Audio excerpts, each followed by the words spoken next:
Hello friends, कैसे हैं आप लोग। आशा करती हूँ कि अच्छे होंगे।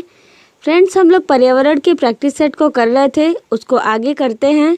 उसको करने से पहले फ्रेंड्स, अगर आप हमारे चैनल पर नए हैं तो सब्सक्राइब ज़रूर करें, बेल आइकन को दबाएं ताकि सारे वीडियोस आपको मिलें। चलिए तो हम आगे प्रैक्टिस सेट को करते हैं। तो आज का पहला क्वेश्चन है, जल चक्र को नियंत्रित करता है। ऑप्शन देखिए, घास का स्थल, वन, प्लवक, उपरिरोही। तो इसका आंसर क्या होगा? आंसर इसका सही होगा option number b, one. One जो है वो जल चक्र को नियंत्रित करता है। इसका देखते हैं डिटेल, इसके बारे में थोड़ा जानते हैं। वन जो है जल चक्र को नियमित करते हैं और वन वन्य जीवों के निवास स्थान होते हैं। इससे समाज का सौंदर्य है, पर्यटन है, संस्कृति, जो इनके मूल्य होते हैं उनका विकास होता है। वनों का प्रभाव कार्बन चक्र व ऑक्सीजन पर भी पड़ता है, ऑक्सीजन चक्र पे भी पड़ता है।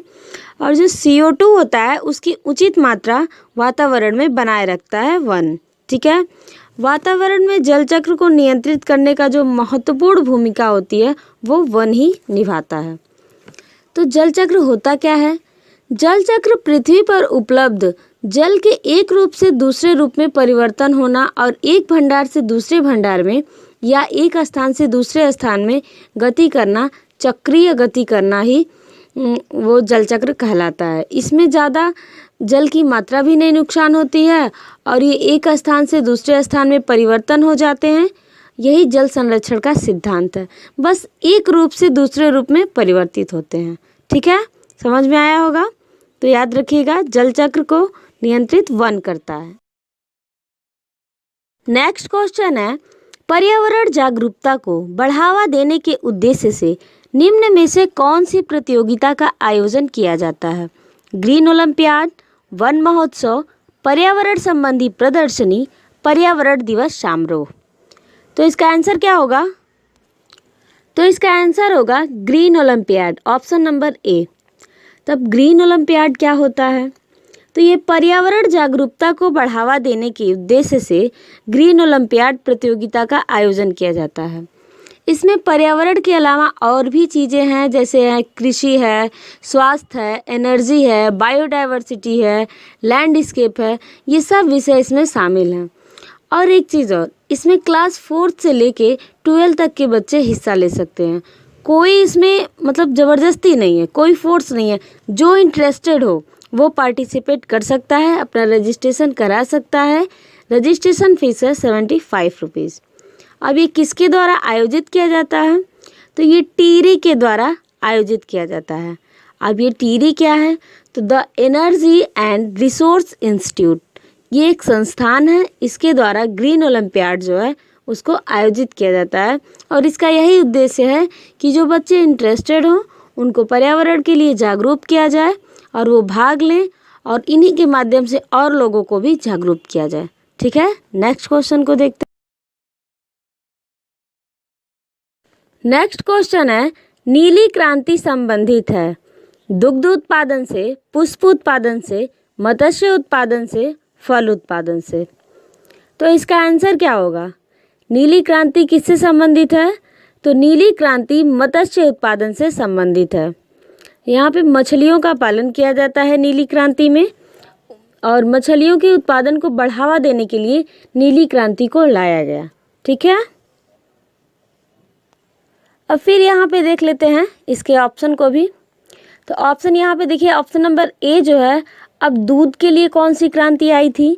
तो दुग्ध के लिए श्वेत क्रांति आई थी। ठीक है, इसके जनक हैं वर्गीज कुरियन, वो दूध के लिए ले आए थे। और फिर यहाँ पे देखिए, ये ऑप्शन नंबर डी है, फल उत्पादन। तो फल उत्पादन को बढ़ावा देने के लिए कौन सी क्रांति आई थी? तो फल उत्पादन को बढ़ावा देने के लिए सुनहरी क्रांति आई थी। सुनहरी क्रांति में फल उत्पादन को बढ़ावा दिया गया था। और सभी क्रांतियों को सम्मिलित रूप से बढ़ावा देने के लिए इंद्रधनुषीय क्रांति आई थी। इंद्रधनुष क्रांति, उसमें सब पे नज़र रखा जा रहा था कि कौन सी क्रांति पीछे है, कौन सी आगे है, मतलब सबको साथ में लेकर डेवलप किया गया। ठीक है, आगे देखते हैं। नेक्स्ट क्वेश्चन है, समुद्री प्रदूषण के कारण नष्ट हो रहे हैं भूमध्य रेखीय वन, पतझड़ वन, कोणधारी वन, मैंग्रोव वन। तब इसका आंसर क्या होगा? समुद्री प्रदूषण के कारण कौन सा वन नष्ट हो रहा है? तो इसका आंसर होगा मैंग्रोव वन। अब मैंग्रोव वन ही क्यों नष्ट हो रहा है समुद्री प्रदूषण के कारण? और वन भी तो हो सकते हैं। तो इसका रीज़न ये है फ्रेंड्स कि मैंग्रोव वन जो है वो समुद्र में ही होता है, खारे पानी के लिए होता है। खारे पानी जहाँ होते हैं वहाँ पे मैंग्रोव वन होता है। आइए इसके बारे में जानते हैं कुछ। तो समुद्री प्रदूषण के कारण मैंग्रोव वन नष्ट होने लगते हैं क्योंकि मैंग्रोव वन जो है समुद्री तटीय क्षेत्रों में खारे जल में उगते हैं। इन्हें ज्वारीय वन भी हम कहते हैं। इसीलिए जल प्रदूषण का प्रभाव इन पर भी पड़ता है। सॉरी फ्रेंड्स, जो जल प्रदूषण होता है, आखिर समुद्र में जल ही तो है, तो उस पर भी इसका असर पड़ता है। मैंग्रोव वन पारिस्थितिकी तंत्र में अपनी विशेष भूमिका का निर्वहन करता है। समुद्री इलाकों में जब तूफान आता है, सुनामी आती है, तो इससे जो है मैंग्रोव वन हमारी रक्षा करते हैं। क्योंकि मान लीजिए सुनामी आया, ठीक, अब जब वो सुनामी आएगा या फिर चक्रवात या प्रति चक्रवात आएगा तो पानी का जो लहर है वो तेज़ होता है और उस तेज़ लहर को कंट्रोल करता है मैंग्रोव वन। तो उससे वहाँ के जो इलाके हैं आसपास के, उन लोगों की सुरक्षा होती है। बहुत अहम भूमिका निभाता है ये मैंग्रोव वन। ये तूफ़ान में और ये सुनामी में, समुद्री तूफ़ान में तो बहुत ज़्यादा निभाता है। अक्सर आप सुनते होंगे ये तूफ़ान आया, वो तूफ़ान आया, तो उसमें जहाँ पे मैंग्रोव वन होते हैं वो बहुत ज़्यादा कंट्रोल कर लिया जाता है उस एरिया में। ठीक है, आगे देखते हैं। नेक्स्ट क्वेश्चन है, तंबाकू की आदत किससे होती है? ऑप्शन देखिए, कोकीन, कैफीन, निकोटीन, हिस्टामिन। तो इसका आंसर हो जाएगा निकोटीन। जो तंबाकू है, अगर उसको कोई नियमित सेवन करता है उसका, तो उसमें उपस्थित निकोटीन जो होता है उसी के कारण तंबाकू खाने की आदत पड़ जाती है, जो कि बहुत नुकसान है। तंबाकू बहुत ज़्यादा, लेकिन लोग मानते नहीं हैं, सेवन तो करेंगे ही करेंगे। अब यहाँ पे देखिए ऑप्शन नंबर बी है, तो ये कैफ़ीन है। कैफ़ीन किस में होता है? बहुत लोग होते हैं ना काफ़ी पीने के आदी होते हैं, तो वो कॉफ़ी पीने के आदी कैसे हो जाते हैं? उसका रीज़न है कैफ़ीन। कैफ़ीन की आदत पड़ जाती है। कैफ़ीन कॉफ़ी में पाया जाता है। ठीक है, आगे देखते हैं। नेक्स्ट है, पल्स पोलियो कार्यक्रम का उद्देश्य है। पल्स पोलियो कार्यक्रम का उद्देश्य क्या है? ऑप्शन देखते हैं। पोलियो का उपचार, पोलियो से उत्पन्न लकवा को रोकना, पोलियो का संपूर्ण उन्मूलन करना, उपयुक्त सभी। तो ऑप्शन देखने से तो लग रहा है कि सब सही हो जाएगा, लेकिन पोलियो का उपचार उसके लिए भी किया गया है, पोलियो से उत्पन्न लकवा को रोकने के लिए भी किया गया है, पोलियो का संपूर्ण उन्मूलन करना, उपरोक्त सभी। तो इसका ऑप्शन नंबर सी सही होगा।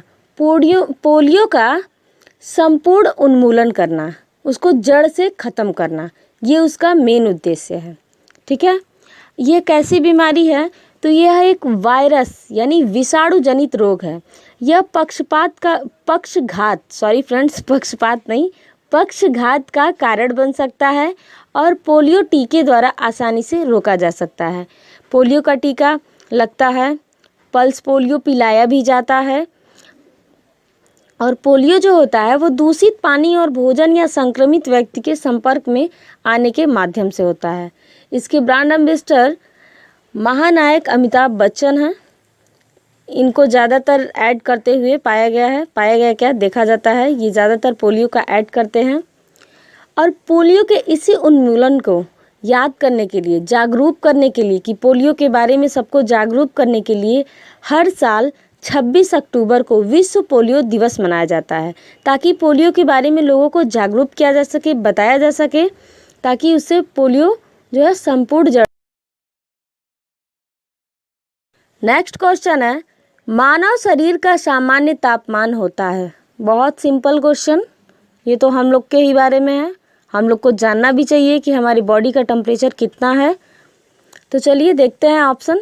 33 degree Celsius, 38 degree Celsius, 98.6 degree Celsius, 37 degree Celsius. तो यहाँ पे सेल्सियस में पूछा है, तो सेल्सियस में इसका आंसर हो जाएगा option number D. Option number D हो जाएगा। 37 डिग्री सेल्सियस मानव का टेम्परेचर होता है नॉर्मली, ठीक है। अगर फ़ारेनहाइट में देखा जाए तो 98.6 फ़ारेनहाइट होता है। अगर केल्विन में देखिए तो 310 केल्विन होता है, ठीक है। ये तीनों फॉर्म में याद रखिए, एकदम कॉमन चीज़ है। कम से कम अपने बॉडी के बारे में तो याद रखिए कि मेरा टेम्परेचर कितना है, और तीनों फॉर्म में फ़ारेनहाइट, केल्विन, सेल्सियस। सेल्सियस में 37 डिग्री सेल्सियस, फ़ारेनहाइट में 98.6 degree Celsius, sorry friend 98.6 Fahrenheit, और केल्विन में 310 केल्विन, ठीक है। आगे देखते हैं। नेक्स्ट क्वेश्चन है, निम्न में से किसमें उद्यान कृषि का अध्ययन किया जाता है? तो उद्यान कृषि का अध्ययन किसमें किया जाता है? ऑप्शन देखते हैं। Botany, horticulture, geology, anatomy. तो इसका आंसर हो जाएगा ऑप्शन नंबर बी, हॉर्टिकल्चर। अब हॉर्टिकल्चर में उद्यान विज्ञान का अध्ययन किया जाता है। इसके अंतर्गत और भी चीज़ें आती हैं, जैसे फल है, सब्जी है, कंदमूल फसलें हैं, फूल है, चिकित्सीय पौधे हैं, मसाले, बागवानी फसलें आदि का उत्पादन किया जाता है। यहाँ पे देखिए ये दिया है option number A, botany. Botany किससे संबंधित है? ये जीवधारियों का अध्ययन इसमें किया जाता है। यहाँ देखिए option number D, anatomy. Anatomy में क्या किया जाता है? शरीर रचना का अध्ययन किया जाता है, ठीक है। नेक्स्ट क्वेश्चन को देखते हैं। नेक्स्ट क्वेश्चन है, राष्ट्रीय बाल श्रम उन्मूलन की स्थापना कब की गई थी? ऑप्शन देखिए, 16 अगस्त 1996, फिर बी है 5 जून 1990, सी है 22 जुलाई सन 2002, डी है 26 सितंबर सन 1994। तो फ्रेंड्स ये बहुत इंपॉर्टेंट है, आप इसका सन और डेट दोनों याद रखिएगा, पूछता है। तो इसका आंसर हो जाएगा 26 सितंबर सन 1994। 26 सितंबर 1994 को राष्ट्रीय बाल श्रम उन्मूलन की स्थापना की गई। यह प्राधिकरण जब ये मतलब स्टार्ट हुआ था तो 13 राज्य और 13 राज्यों में 200 जिलों के साथ स्टार्ट किया गया था। बाद में इसको पूरे भारत में लागू किया गया। और राष्ट्रीय बाल श्रम उन्मूलन के प्रति जागरूक करने के लिए लोगों को हमेशा हर साल 12 जून को विश्व बाल श्रम दिवस मनाया जाता है, ताकि लोगों को हम जागरूक कर सकें कि बच्चों को बाल श्रम मतलब बालक या बालिका 14 वर्ष से कम हो अगर, तो उससे हम बाल श्रम नहीं करवा सकते हैं। आप उसको शिक्षा के लिए प्रेरित करिए, ताकि पढ़ेगा इंडिया तो बढ़ेगा इंडिया, ये सब लोग जानते हैं। तो बच्चों को आप पहले जो गवर्नमेंट शिक्षा दे रही है उसको दीजिए, उसके बाद जो कुछ करना होगा वो करिएगा। तो ये इस चीज़ को फ्रेंड्स याद रखिएगा, 12 जून वाली डेट, कि 12 जून को विश्व बाल श्रम दिवस के रूप में मनाया जाता है, ताकि लोगों को जागरूक किया जा सके। नेक्स्ट एंड लास्ट क्वेश्चन है ये, EIA environmental impact assessment America में स्थापित किया गया। ये भी बहुत इंपॉर्टेंट फ्रेंड्स है क्वेश्चन। ऑप्शन नंबर ए देखिए 1967, बी है 1969, सी है 1971, डी है 1973। तो इसका आंसर होगा ऑप्शन नंबर बी, 1969। अमेरिका में पर्यावरण प्रदूषण पड़ने वाले घातक प्रभावों को 1969 में EIA के रूप में प्रतिपादित किया गया। मतलब कि 1969 में इसकी स्थापना किया गया, और EIA के माध्यम से ही पर्यावरण प्रदूषण को रोकने के लिए बहुत सारे नियम कानून बनाए गए, जो प्रभावी रूप से लागू किया गया इसी के माध्यम से, ठीक है। तो फ्रेंड्स ये रहा पर्यावरण के 10 क्वेश्चंस। आपको ये वीडियो कैसा लगा कमेंट बॉक्स में प्लीज़ फ्रेंड ज़रूर बताएं। हमारे चैनल पर नए हैं तो सब्सक्राइब करना ना भूलें, बेल आइकन को दबाएं, ताकि सारे वीडियोस आपको मिलते रहें। ऐसे ही अब इसके बाद पॉलिटी के सारे कंटिन्यू आते रहेंगे वीडियोस, फिर हिंदी के भी आने वाले हैं, प्रैक्टिस सेट आएगा, और पर्यावरण का तो आगे चलता ही रहेगा, ज्योग्राफी है, आगे भी चीज़ें हैं।